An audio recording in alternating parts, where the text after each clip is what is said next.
Being in the field as a strength and conditioning coach and working in sports medicine, getting my master's degree with the emphasis in exercise science, I was in the field and I was always interested and intrigued by the muscular system. But my own personal issues were, the fractured vertebrae. I was literally at 25 years old. I was like, if I'm this bad at 25, what am I going to be like when I'm 50?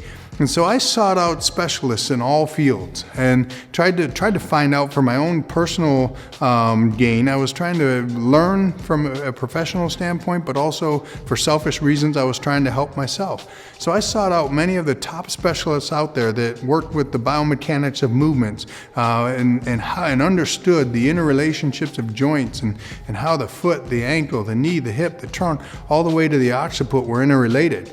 So having that background in biomechanics and seeking out these specialists in all different fields, I got to see a lot of different perspectives.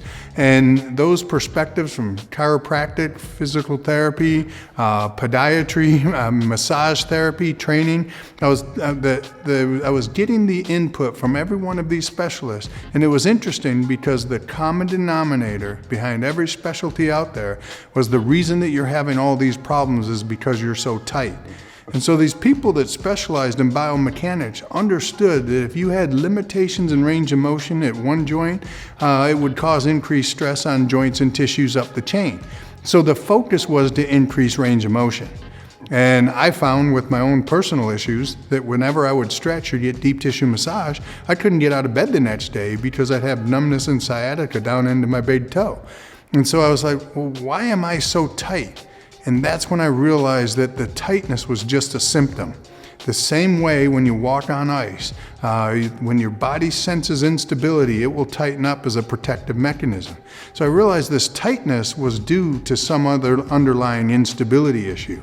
And that's when I started recognizing the results of inflammation and stress on the neuromuscular system and how it impeded those communication pathways, and realized that the muscle weaknesses associated with inflammation would cause the body to go into these protective tightening states.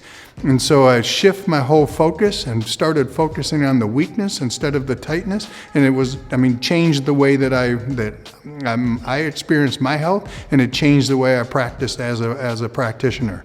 And that's the one thing that I can say. If you had to say, why is MAT different? It's because we look at tightness as being a result of the underlying instability. And so we're going after the weakness as opposed to going after the tightness.